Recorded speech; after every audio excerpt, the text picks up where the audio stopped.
Hey, Washington Commanders fans, you're going to find out how we were forced to change direction suddenly after losing our top choice for defensive coordinator and what that means for the future of our defense. But it doesn't stop there.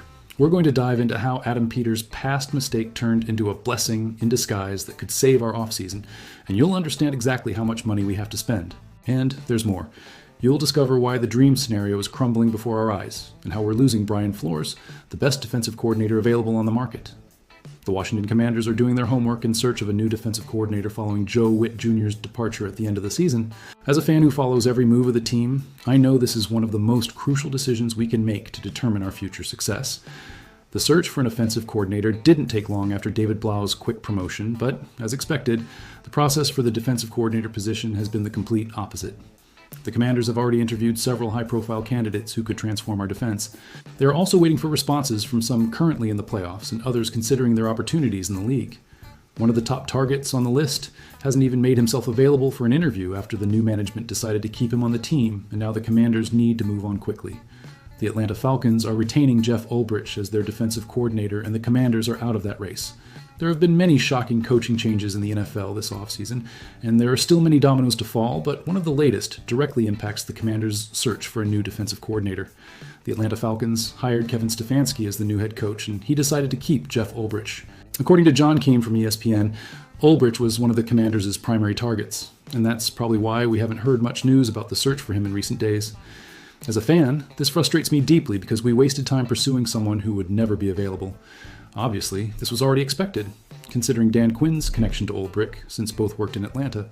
The Commanders should have anticipated this move after the Falcons rejected several interviews with other teams, like the Dallas Cowboys, who wanted to interview him for the defensive coordinator position.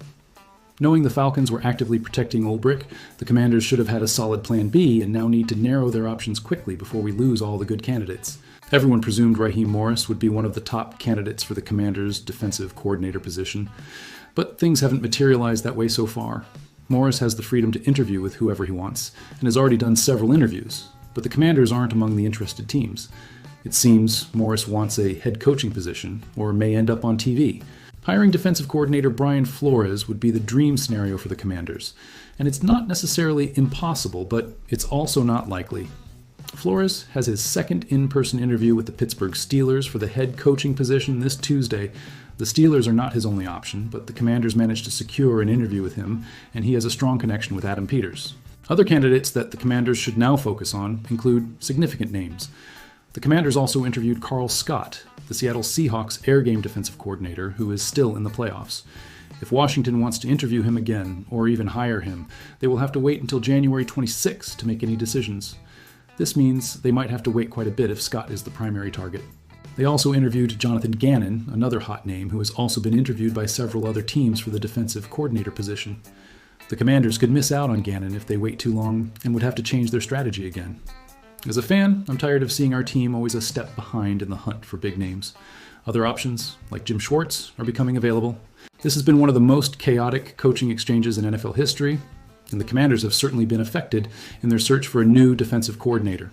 Obviously, this is a hiring that Quinn needs to get right, or it could cost him his job next season. So don't be surprised if he explores all available options before making a final decision. And now, get ready for a surprising revelation. Let's find out how Adam Peters' past mistake turned into a blessing in disguise that could save our offseason, and you'll understand exactly how much money we have to invest in rebuilding the team.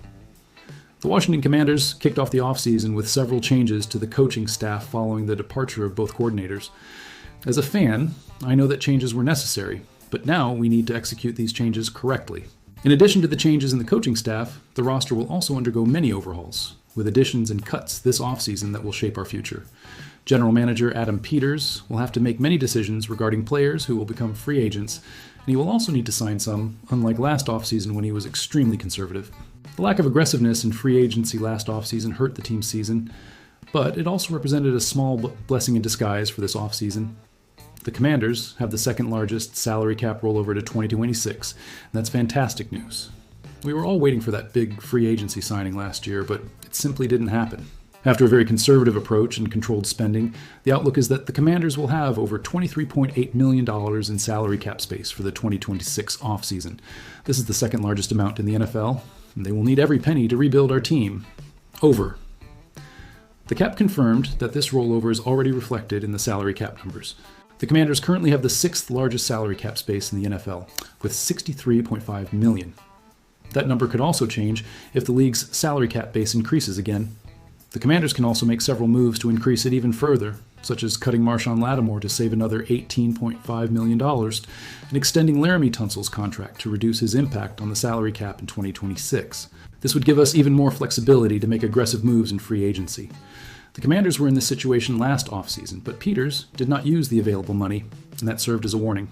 Teams like the New England Patriots and the Chicago Bears heavily invested in free agency and took an aggressive approach in the offseason to support their young quarterbacks, advancing far in the playoffs. As a fan, I hope we learn from these examples. The roster is veteran, has the highest number of free agents with expiring contracts in the NFL, and needs reinforcements at several starting positions, both on offense and defense. It looks like a disaster on paper, but it's perfectly possible to make a big step this offseason to rebuild the core of the team by investing heavily in 2 or 3 free agents like Trey Hendrickson, Breece Hall, and Alec Pierce. The Commanders cannot enter the draft with multiple glaring needs again, as they did last offseason, and most of those needs still persist. It's time to be aggressive and use that money wisely to build a competitive team around Jayden Daniels. And now, to wrap up, get ready for the confirmation of our worst nightmare.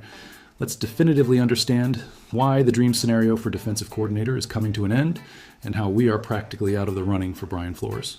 The Washington Commanders' search for their new defensive coordinator continues after the departure of Joe Witt Jr., but things are not going as we had hoped.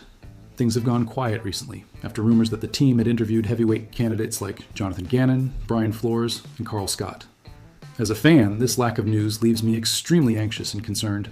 It seems they were hoping that Jeff Ulbrich, the Atlanta Falcons defensive coordinator, would become available, but that did not happen, and they need to move on immediately.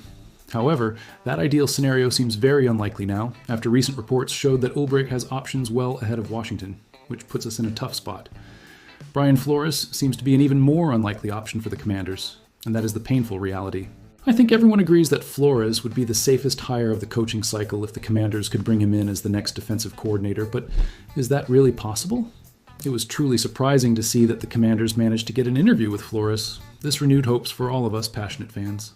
General Manager Adam Peters has a strong connection with Flores from their time working together as scouts for the New England Patriots. And there was a glimmer of hope that this connection could make a difference. There isn't any defensive coordinator candidate even close to Flores' level. Losing him would be a huge disappointment, for sure, and it seems that's exactly what's going to happen. Everyone is eager for news, but the latest reports show that it would be a miracle if the Commanders were able to land Flores, considering the options he has in hand. It's expected that Brian Flores will choose one of the other 2 opportunities over the Commanders. Flores has already been interviewed by the Pittsburgh Steelers for the head coach position and just completed his 2nd interview on Tuesday. Adam Schefter of ESPN states that he may land the job, but if not, he will likely return to the Minnesota Vikings, who have been quite insistent on keeping him as defensive coordinator. It seems the Commanders are practically out of the running for Flores, with the Steelers and Vikings as the 2 most likely scenarios. The Commanders never had a real shot with Ulbrich and have now probably lost the opportunity with Flores, so they need to quickly focus on their next candidates before it's too late. It is also very likely that they are still waiting for a response from someone who is still in the playoffs, so the process may take longer than expected.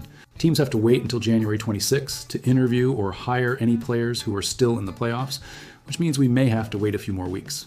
So, fan, after hearing about how we lost Jeff Ulbrich as our main target, finding out we have an extra $23.8 million to spend thanks to Peters' mistake last year, and watching our dream scenario of hiring Brian Flores crumble, which of these situations worries you the most? Do you believe Adam Peters will finally learn from his mistakes and be aggressive in free agency this time? Or are we going to repeat the same mistakes and waste another crucial offseason? And more importantly, if we don't land Flores, who would you like to see as our next defensive coordinator? Jonathan Gannon, Carl Scott, or should we take a chance on an unknown name that could surprise us? Leave your thoughts in the comments. I want to know what you think about the future of the Washington Commanders.